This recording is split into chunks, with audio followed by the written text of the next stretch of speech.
কৃষ্ণের প্রিয় ফুল হলো শ্বেত করবী। কোনোদিন যদি না দিতে পারেন, জন্মাষ্টমী তিথিতে পারলে একটা ভগবানকে শ্বেত করবী দেবেন। কি হবে? আপনার 100 জন্মের পাপ বিনাশ হয়। এই যে প্রয়াগে যাচ্ছে মানুষ স্নান করতে, প্রয়াগের স্নানের ফল পাওয়া যায় যদি জন্মাষ্টমীর দিন কেউ ভগবানের চরণে একটা শ্বেত করবী দিতে পারে। শাস্ত্র বলছে, আমি না। কৃষ্ণের প্রিয় ফল। আপনাদের এই যে এটা মহোৎসব হচ্ছে তো, সারাদিন নাম চলছে তো, তাহলে কালকেও কীর্তন হবে 16 প্রহর, পরশুদিন চিড়ে ভোগ হবে, চিড়ে মহোৎসব।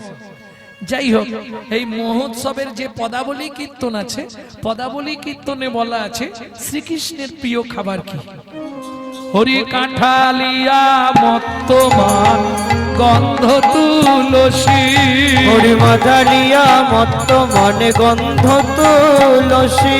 ওগো যাহাতে গোবিন্দ আমার সদাই অভিলাষী, ওগো যাহাতে গোবিন্দ আমার সদাই অভিলাষী। এই যে আপনি কি থেকে প্রমাণ পেলেন? খেয়েছিল রে, সেদিন খেয়েছিল রে, বিদুরের ঘরে গিয়ে খেয়েছিল রে, বিদুরের ঘরে গিয়ে। এই জগৎ জীবে জানাইতে, বিদুরের ঘরে জীবে জানাইতে, বিদুরের ঘরে গিয়ে, জীবে জানাইতে, বিদুরের ঘরে গিয়ে, জীবে জানাইতে, বিদুরের ঘরে গিয়ে ছিল রে, ছিল রে। আস্তে আস্তে আস্তে। তাহলে প্রত্যেকটা দেবদেবীদের প্রিয় ফুল, প্রিয় ফল আছে। যেমন দুর্গা, দুর্গার প্রিয় ফুল বলো। পদ্ম সব দেবীদের পছন্দ। শেফালি, হ্যাঁ শিউলি। তোমরা কি বলো? শিউলি। যাই হোক, এর বিধানের নাম হচ্ছে শেফালি। দুর্গার প্রিয় ফুল ওটা। ওই ব্রাহ্মণ ঠাকুর বসে আছে, বলে দেবে। কি গো, দুর্গাপুজোর মন্ত্রে নেই? আশ্বিনেন ভেষজেন দেবী দশ সমন্বিতা। আশ্বিন মাসের ভেষজ শিউলি, ও না দিলে দুর্গাপুজো হবে না। মায়ের প্রিয়, ও দিতেই হবে। শুধু শিউলি ফুল দিতে হবে না, আবার শিউলি ফুলকে চটকে তার রস বার করে দিতে হবে। বোঝা গেল? এটা দিতেই হবে। ভক্তমন্ডলী, ভক্তিমতী মায়েরা। তবে হাসি লাগে, হিন্দুরা কি করে জানেন? ওই গণেশের পাশে একটা কলা গাছ থাকে, সেটাকে বলে গণেশের বউ। এইটা শুনলে আমার খুব হাসি লাগে। এখনো অনেকেই বলে গণেশ দাদার বউ হচ্ছে কলা গাছ। জীবনে এই ভুলটা করবেন না, এটা মহা মহা অপরাধ। এই যে মাটির প্রতিমা, এই মাটির প্রতিমা যে 10 মহাবিদ্যা রূপ ধরেছিলেন, তার অংশ থেকে 10টা গাছ জন্মেছিল। সেই গাছ 10টাকে দিয়ে ওই পুজো করা হয়। আদি দুর্গা বলতে ওইটাই। নবপত্রিকা বাসিন্নই দুর্গা ওই নমঃ। নবপত্রিকাই হচ্ছে অরিজিনাল দুর্গা, মাটিরটা খালি লোককে দেখানোর জন্য। দুর্গা পুজোটা হয় ওই কলা গাছে, বাকি সব দেখানো ফিরিস্তি, কিচ্ছু নেই। হ্যাঁ, এটা জেনে রাখুন। হ্যাঁ, না না, নবপত্রিকার পূজা বেলতলায় কেন? নবপত্রিকা যেটা গণেশের পাশে কলা গাছ, ওই কলা গাছের ভেতর আরো 8টা গাছ দেওয়া আছে, মোট 9টা গাছের পুজো হয়। নবপত্রিকা বাসিন্য দেবী 10 মহাবিদ্যা রূপ ধরেছিলেন না, তা থেকে 10টা গাছ। একটি গাছ শিবকে দেওয়া হলো, বিল্লবৃক্ষ শিবা ওই নমঃ। বেল গাছটা শিবকে দান করে দিলেন। বাকি 9টা গাছ ওই নবপত্রিকা। বুঝে নেওয়া গেল? জীবনে এই ভাবনাটা বদলে ফেলবেন। কথার প্রসঙ্গে এসে গেল বলে বলে দিলাম। হিন্দু হয়ে জন্মেছেন, অজানা আছে যাকে জানিতে হবে তাকে, না জানিলে শেষকালে যাবে তুমি যমলোকে। হ্যাঁ, এটা জেনে নিতে হবে। নালে ছেলেদেরকে শুধু শেখাচ্ছেন সকালে উঠেই বলবি গুড মর্নিং। হ্যাঁ, এইটাই দুঃখের কারণ তো। বাংলা থেকে বাপ বলা তুলে দিচ্ছে। হ্যাঁ, উচ্চ শিক্ষায় শিক্ষিত করছে, ছেলেকে শেখাচ্ছে বাপ বলবি নি, সকালেই বলবি ড্যাড। আর সেই ছেলেই বড় হয়ে বলছে এবার শালা হ্যাট। जैसा गुरु तैसा चला, मागदा भेली देता धला। মাদ্রিবৎ পরদারেষু পরদ্রব্যেষু লোষ্টবৎ আত্মবৎ সর্বভূতেষু য মান্যতে সপণ্ডিত। এগুলো শেখান। মাদ্রিবৎ পরদারেষু, জগতের সকল নারীকে মাতৃজ্ঞান করবি বাবা। পরের জিনিস, পরের গাছের একটা নারকেল পড়লেও ভাববি ওটা মাটির ঢেলা পড়ে আছে, ওদিকে তাকাবো না। মাদ্রিবৎ পরদারেষু পরদ্রব্যেষু লোষ্টবৎ আত্মবৎ সর্বভূতেষু, সর্বজীবের মধ্যে ভগবান আছে এইটা জেনে তাকে সম্মান করবি। সে একটা কুকুর হলেও তার সম্মান আছে। যে এইটা মানতে পারবে সেই হলো পৃথিবীর সর্বশ্রেষ্ঠ পণ্ডিত। কিন্তু আমরা এটা ভাবি, আমরা খালি একটাই সাইনবোর্ড টাঙিনি, আমাকে দেখুন।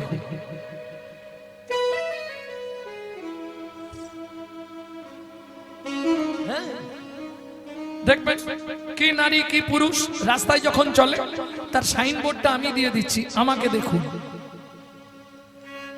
কি হবে? বাড়িতে শ্বশুর শাশুড়িকে ভাত দেবো না, আর শনিবার হলেই বড় বাবার কাছে মাথা কুড়বো, কি হবে? বাপের ঠাকুর আর কি ডাকলেই চলে আসবে। অত সোজা নয়। সাধন ভজন করার আগে মনটাকে তুই কর না খাটি, পূজা পার্বণ যা করবি তুই সবই যে তোর হবে মাটি। মন ভালো নয় তীর্থ করে, আর মিছামিছি খেটে মরে। ছেলে দুর্গা পুজোয় ওই কত পিস 200 পিস করে কাপড় কলকাতা ক্লাবে দান করে দেয়, আর মা এখানে কাপড় বিহনে ছেঁড়া কাপড় পরে রাস্তায় ভিক্ষে করে। লাভ কি হবে? মুখে আছে অন্তরে নাই, তেমন শিক্ষার মুখে ছাই। খালি জেনে রেখো ক্যামেরা চলছে, কর্মফল কাউকে ছাড়বে না। পৃথিবীতে 3টে ক্যামেরা দেওয়া আছে। ওই দেখুন ওখানে ক্যামেরা বসিয়েছে ছেলেগুলো। এত ক্যামেরা কিসের? এতক্ষণ তো দেখিনি, অনেক ক্যামেরা বসে গেছে, খেয়ালই করিনি আছে। এরা আমি কি বলছি, কেমন করে নাড়ছি, হাত পা এগুলো এরা দেখাবে, প্রকাশ করবে। আর একটা ক্যামেরা আছে আপনার ভেতরে কোথায় কি হয়েছে দেখে বলে দেবে, এক্সরে ক্যামেরা। কোথা হাড় সরে গেছে, কোথা নার্ভ চেপে গেছে, এক্সরে ক্যামেরা। এই দুটো। আর একটা ক্যামেরা লাগানো আছে ওপর মহলে ভগবানের তরফে, ওখানে কিছু করার নেই। এসব ক্যামেরা বন্ধ করে দেওয়া যাবে, ওকে বন্ধ করার কোনো সুইচ নেই। তুমি যা করবে সারাদিন সব ছবি হচ্ছে, নিশ্চিন্তে থাক। আর যত করবি চালাকি, যাবার আগে রোগড়ে রোগড়ে মারবো, তখন বুঝবি চালাকি। চালাকি একদম করতে যেও, সৎ পথে চলো, সত্য কথা বলো, জীবনটা দেখবে তোমার সবার থেকে ভালো চলবে। আর তুমি যত চালাকি করবে তত তোমাকেই নিজেকে পেঁচে পড়তে হবে। এইবার চলুন, মদন যাচ্ছে শিবকে বান মারতে। শিব তো ধ্যান যোগী মানুষ, ও ধ্যানে জেনে ফেলেছে মদন আসছে। যেই কৈলাসে পা দিয়েছে, ব্যাস মদনের অঙ্গে দাউ দাউ করে আগুন লেগে গেছে। বাঁচাও বাঁচাও। মদনের স্ত্রীর নাম হচ্ছে রতি, খুব চালাক মেয়ে ছেলে। ছুটতে ছুটতে গিয়ে ভোলানাথের চরণে পড়ে গেল। প্রভু প্রভু, সর্বনাশ হয়ে যাচ্ছে প্রভু। কি? আমার স্বামী মরে যাচ্ছে, কাল থেকে আমার দায়িত্ব তোমাকে নিতে হবে। শিব বলে, একটা নিয়ে পারিনি দিনরাত শ্মশানে, আমি আবার ওর দায়িত্ব নেবো। মদন তুই বাবা বেঁচে থাক। তখন মদন এই পর্যন্ত হয়ে গেছে। মদন বলে, প্রভু এইটুকু আর থেকে কি হবে, তুমি অনঙ্গ করে দাও, আমার শক্তিটা রেখে দাও। ভোলানাথের তো কাঁচা খোলা বর, সঙ্গে সঙ্গে বলে দিয়েছে তথাস্তু। ব্যাস। মদন বলে, এবার দেখো ভোলা তোমার অবস্থাটা কি করি। মদন টুক করে দিয়েছে ভোলানাথকে বানটা মেরে। এইবার যেই মদন অনঙ্গ হয়ে গেছে, আর তো তাকে দেখা যাচ্ছে না, যেই মান মেরেছে ভোলানাথ উঠে দাঁড়িয়েছে।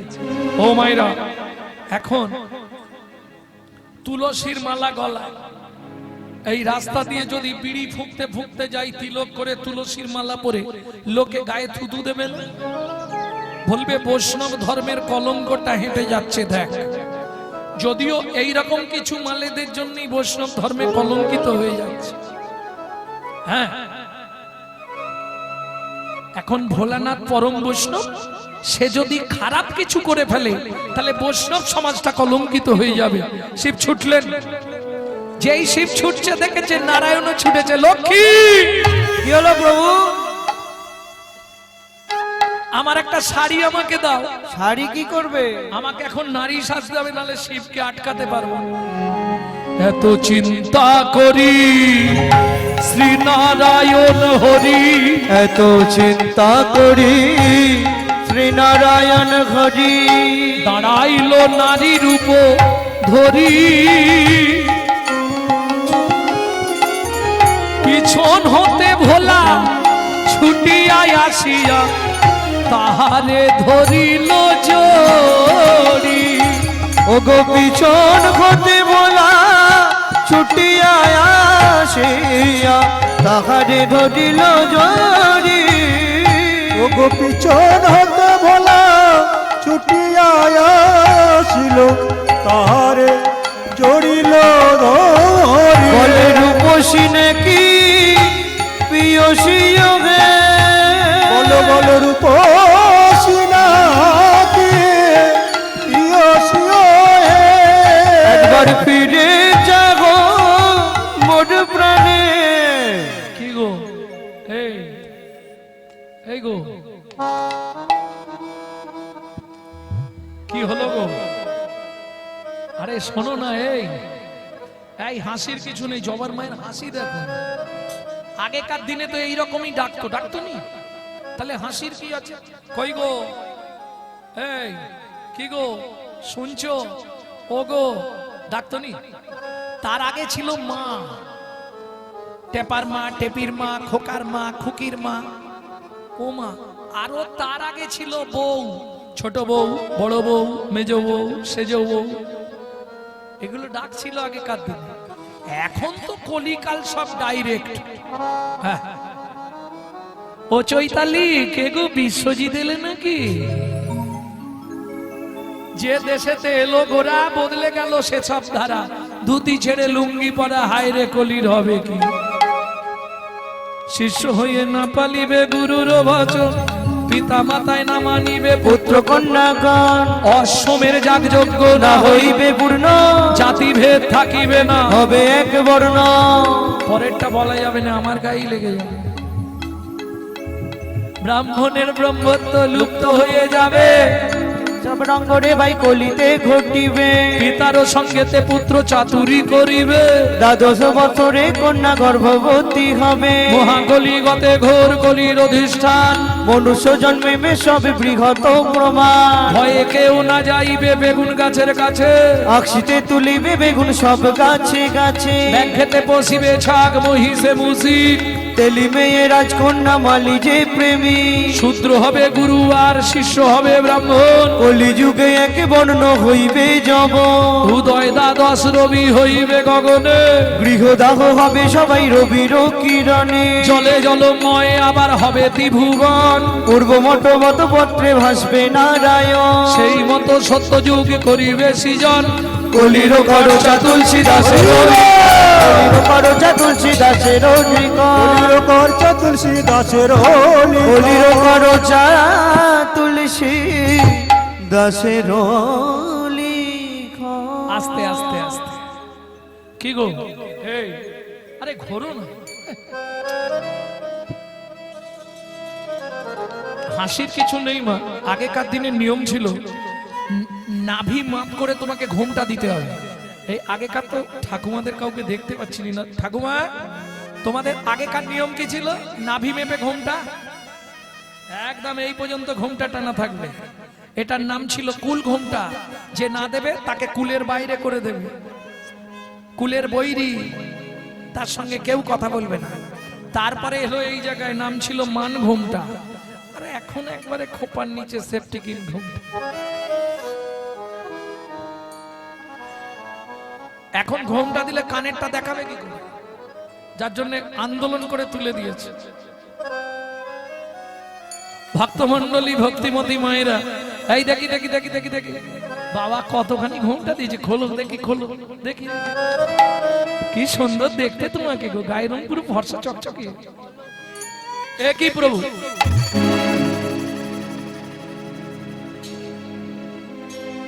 বলো কে তুমি,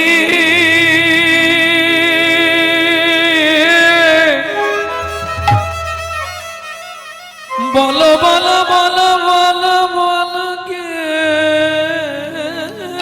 তুমি, কে তুমি চন্দ্র বদনী, বলো কে তুমি চন্দ্র বদনী বদনী, হিয়া মোর চায় তব পরশমণি, হিয়া মোর চাই তব পরশমণি, আখির আগে দাঁড়াইয়ে আছো, আমার আখির আগে দাঁড়ায় আছো, ও গো মৃগ নয়নী, বলো কে তুমি, বলো কে তুমি চন্দ্র বদনী বদনী বদনী, বলো কে তুমি চন্দ্র বদনে, কে তুমি, কে তুমি, কে তুমি চন্দ্র বদনী। ও মায়েরা, যেই ঘুমটা খুলেছে দেখে ব্যাস, এ কি প্রভু আপনি? ভোলানাথ তো লজ্জায় পড়ে গেছে, লাজেতে মরিল ভোলা অধমুখে যায়, লাজতে মরিল ভোলা অধমুখে চায়, হায় হায় এ জীবনে কিবা হইল দা, হায় হায় এ জীবনে কিবা হইল দা। শ্রী বিষ্ণু নারায়ণ বললে ভোলানাথ তুমিও পরাজিত। 5টা মান শেষ, 4টে হয়েছে, ও তাহলে 12টা অবধি করে দিলেই 5টা হয়ে যাবে। আর লীলা শুনতে হবে না, আর লীলা কখন শুনবে? ভক্তমন্ডলী ভক্তিমতী মায়েরা, এইবার চলুন 5 নম্বর বানটা মারতে যাচ্ছে কাকে? ভগবান শ্রীকৃষ্ণকে। কোন দিন? দুটো পদাবলী গাইছি, লাইনটা মন দিয়ে শুনুন। বরজ কুলজ জলজ নয়নী, বরজ কুলজ জলজ নয়নী, ঘুমালো কমল বিমল বয়ানী, ঘুমল কমল বিমল বয়ানী, কৃত লালিশ ভুজ বালিশ, কৃত লালিশ ভুজ বালিশ, আলিশ নাহি তাজে, আলিশ নাহিতে। খুব কঠিন এগুলো, হচ্ছে বৈষ্ণব পদাবলী। হ্যাঁ, বিদ্যাপতি এই পদটা জগদানন্দ পণ্ডিতের। বারজ কুলজ জলজ নয়ন, খুব সংক্ষেপে বলে দিই, বরজ মানে বৃন্দাবন, বরজ ব্রজ, ব্রজ বরজ, কুলজ কুলবতী, জলজ মেঘের মতো নয়ন, কার? ঘুমালো কমল বিমল বয়ানী, ঘুমিয়ে আছে, কোমল মানে পদ্ম, বিমল মানে সাদা, শ্বেত পদ্মের মতো বদনটা, রাধারানী ঘুমিয়ে আছে। এই বিশাখা, কুঞ্জকে সাজিয়েছে আমি, বালিশ দিস না? বলে হ্যাঁ দিয়েছিলাম। গোবিন্দ এত চালাক, বালিশটা সরিয়ে দিয়ে ভুজ বালিশ পেতে দিয়েছে। কেন? আমি ঘুমিয়ে পড়লে যদি রাধারানী উঠে পালিয়ে যায় তাহলে তো বুঝতে পারবো না, ওই জন্য বালিশটা সরিয়ে দিয়ে হাতটা পেতে দিয়েছে, এইখানে শো। কৃত লালিশ ভুজ বালিশ, কৃত লালিশ ভুজ বালিশ, আলিশ নাহি তাজে। উঠে গেলেই ধরে ফেলবো। মদন দেখলো হাতের ওপর যদি শুয়ে থাকে মানে খুব কাছাকাছি আছে, এইবার বানটা মারি দেখি কৃষ্ণ তোমায় কে বাঁচায়। ও মা, যেই বান মারে, বান ফিরে এসে আবার মদনকেই লাগে। টুটল কিয়ে ফুল ধনুগুণ, টুটল কিয়ে ফুল ধনুগুণ, কিয়ে রতিরনে শুনো ভেলো তুনো, কিয়ে রকিরনে তুলো বেনো তুনো, সমর মাঝে পায়ল লাজে, কমর মাঝে বয়াল লাজে, নতিপতি ভয়ে ভাজে, পতি ভয়ে বাজে। মদন পালিয়ে যাচ্ছিল, কৃষ্ণ ডাক দিল, মদন এদিকে আয়। প্রভু আমার অন্যায় হয়ে গেছে, এদিকে আয়। আমার চরণ ছুঁয়ে প্রতিজ্ঞা কর, যেখানে যেখানে আমার নাম গুণ কীর্তন হবে, যারা বলবে আর যারা শুনবে সেই মুহূর্তে তাদের মধ্যে যাবি না, কথা দিলাম। তাহলে যে মদন সবাইকে পরাজিত করলো, সেই মদনের মনকেও মোহিত করলেন বলে ভগবান শ্রীকৃষ্ণের নাম হলো মদন মোহন। কলিযুগে মর্তের মাটিতে প্রকাশ কোথায়? বিষ্ণুপুরে ছিল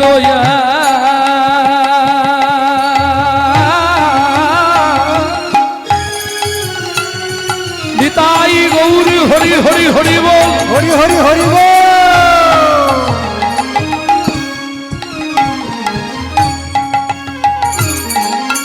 ক্ষত্রিয়রা মনি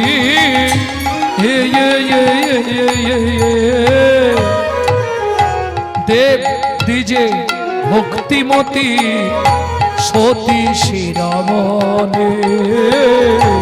দেবে দ্বিজে ভক্তি মতি সতী শিরোমণি।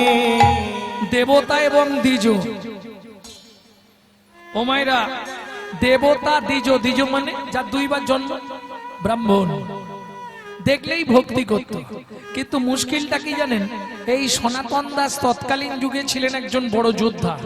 এখনকার দিনে যেমন র্যাব বা কমান্ডো ভাড়া করা হয়, তখন বিদেশ থেকে বড় বড় যোদ্ধাকে আনা হতো যুদ্ধ করার জন্য। হ্যাঁ, ভদ্র মহিলার নাম কি, ভদ্রলোকের নাম কি? নাম দুটো আগে জেনে নিন, তাহলে বুঝতে সুবিধা হবে। শিলাবতী নাম তার, স্বামী সনাতন, নিশি দিশি পূজে তারা শিলা নারায়ণ। নিশি দিশি পূজে তারা শিলা নারায়ণ। শিলা, কদিন ধরে তোমাকে একটা কথা বলবো বলে বলতে পারছি না। তুমি আমার স্বামী, তুমি আমাকে না বলার কি আছে বলো নাকি? তোমায় বলি কি করে বলো তো? আরে না বলার কি আছে? স্বামী স্ত্রীর মধ্যে কথা হবে না? সব কথাই তো হয়, তো বলো নাকি? মানে বলছিলাম কি, আগামীকাল পত্রুষে আমি গয়ায় যাব যুদ্ধ করতে। না,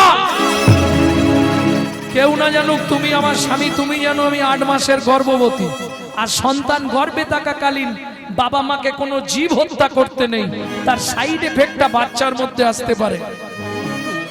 দেখবেন আগেকার দিনে সন্তান গর্ভে এলে মেয়েদেরকে দিয়ে মাসটা পর্যন্ত কাটতে দিত না। কে? এখন আর সেদিন নেই, কে কার কথা শুনবে? আর এখন তো 2 ভাইয়ের সংসার, না করলে করবেই বাকি। ভক্তমন্ডলী, ভক্তিমতী মায়েরা, শোনো না আমি কি বলি, তুমি যেও না গো, দরকার নেই। বলে দেখো তুমি গর্ভবতী, এখন তো কিছু অর্থেরও দরকার। অর্থ অনর্থের মূল, তথাপি অর্থের প্রয়োজন। Money is the second god. কি? টাকা হলো দ্বিতীয় ভগবান, এটা বুঝতে হবে। শিশুর চিন্তা মায়ের কোল, শিক্ষকের চিন্তা শিক্ষা, গুরুদেবদের চিন্তা দেখো কাকে দেবে দীক্ষা। দেখো কাকে দেবে দীক্ষা। যোগীর চিন্তা জগন্নাথ, ফকিরের চিন্তা মক্কা, ফকিরের চিন্তা মক্কা। ধনীর চিন্তা সদাই ধন, 99 ধাক্কা, 99 ধাক্কা। কথাটা ভেঙে বলবো, কেউ গায়ে মাখবেন না তো? বলি, শিশুর চিন্তা মায়ের কোল। শিশুকে যত খাবার দিন ও খালি কিন্তু এদিক ওদিক তাকাবে, কখন মা আসবে। মাকে দেখলেই খাবার ছুঁড়ে ফেলবে, কতক্ষণে মায়ের কোলে উঠবে। এটা শিশুর চিন্তা। পৃথিবীতে ওই শান্তিটা ও কোথাও পায় না যেটা মায়ের কোলে গেলে পায়, তাই না? শিশুর চিন্তা মায়ের কোল। শিক্ষক, যে দেখবেন বহু বছর স্কুলের টিচার ছিল, সে রাস্তা দিয়ে হাঁটলে রাস্তাকেও শিক্ষা দেবে। এই ভূপেন শোন, তোর ছেলেটা পড়াশোনা করছে তো, একটু ভালো করে পড়াশোনা করতে বল। হ্যাঁ, এই হয়েছে, ওই হয়েছে, ওর অভ্যাস হয়ে গেছে।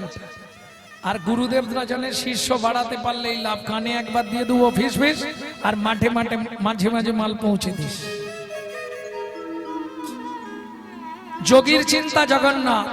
যোগী সে জানে যাই করি আমাকে বছরে একবার রথের ওপর জগন্নাথ দেখতে হবে। কেন? রথে চা বামনাম দিষ্টা, একটু পরেই শুনবে এই কাহিনীটা। রথের ওপর জগন্নাথকে দেখলে সারা জীবনের পাপ চলে যায়। ফকিরের চিন্তা মক্কা। ফকির সারা বছর যা ইনকাম, ওই 1 টাকা 2 টাকা করেও কিন্তু জমিয়ে রাখে। কেন? ও জানে আমাকে বছর অন্তে একবার হজে যেতে হবে। কেমন? আর ধনির চিন্তা সদাই ধন। ও শালা যেখানে থাক, বসে থাক, শুয়ে থাক, ঘুমিয়ে থাক, ও সারাক্ষণ খালি ভিড় করে টাকাই গুনে যায়।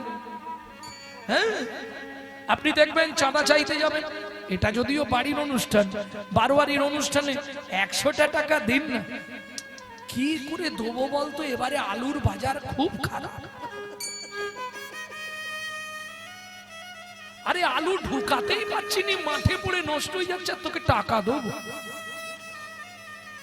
মানে ওর জীবনে 99টা 100 আর হবে না। ও যতদিন পৃথিবীতে থাকবে 99 থাকবে, ওর 100 জীবনে পূর্ণ হবে। এই জন্য বলছে যোগীর চিন্তা জগন্নাথ, ফকিরের চিন্তা মক্কা, আর ধনির চিন্তা সদাই ধন, 99 ধাক্কা। ওর 99 100 জীবনে হবে, ও শালা 99 রয়ে যাবে। প্রেম সে বলো চৈতন্য মহাপ্রভু কি।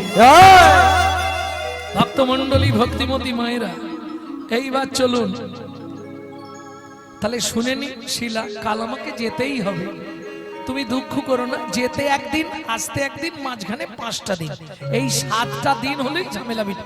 বেশ কিছু টাকা পাবো গো, টাকা না হলে কিছু হবে না। পরের দিন ভোরবেলা উঠে স্ত্রীকে বুঝিয়ে চলে গেল সনাতন দাস, কয় আজ উঠতে। ওমা দেখিতে দেখিতে দিন কাটিতে লাগিল, দেখিতে দেখিতে দিন কাটিতে লাগিল। হাই উঠিল। দুপুরে কি একটু ঘুমাওনি নাকি? এক্ষুনি, এখনো তো মনে হয় 11টা বাজে, এক্ষুনি ঘুম কিসে?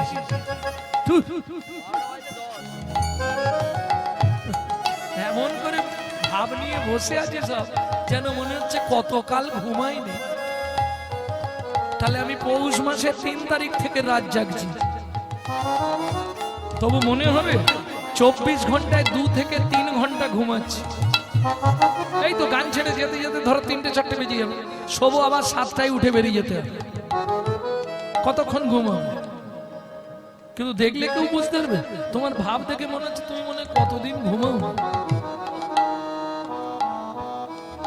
আস্তে আস্তে আস্তে ভক্তমণ্ডলী, ভক্তিমতী মায়েরা, सोते सोते क्या करो भाई, उठो भजो मुरार, ऐसे दिन आएगी तेरी लंबा हो जा पसार।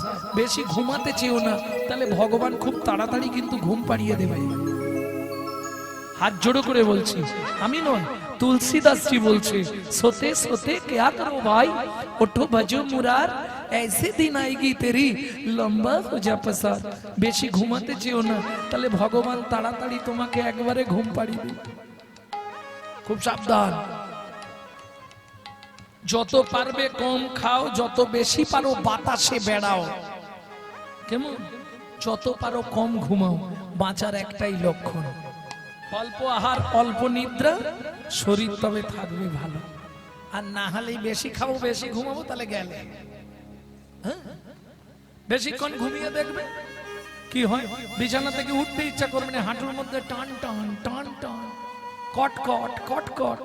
হ্যাঁ, ওই দেখ মিলে দিয়েছে, বুঝতে পারছেন? এ হবে, রাস্তা নেই।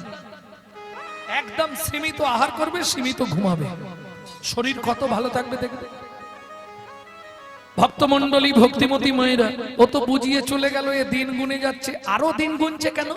গর্ভবতী মহিলা, যদি কিছু ঘটে যায়, স্বামী নেই বাড়িতে, ওই সেই কাগের মতো তাকিয়ে বসে আছে, কতক্ষণে 7টা দিন যাবে, স্বামী ফিরে আসবে। 8 মাসের গর্ভবতী মহিলা, দেখিতে দেখিতে দিন কাটিতে লাগিল, দেখিতে দেখিতে দিন কাটিতে লাগিল। 7 দিন গত হইল, স্বামী না ফিরিল। 7 দিন গত হইল, স্বামী না ফিরিল।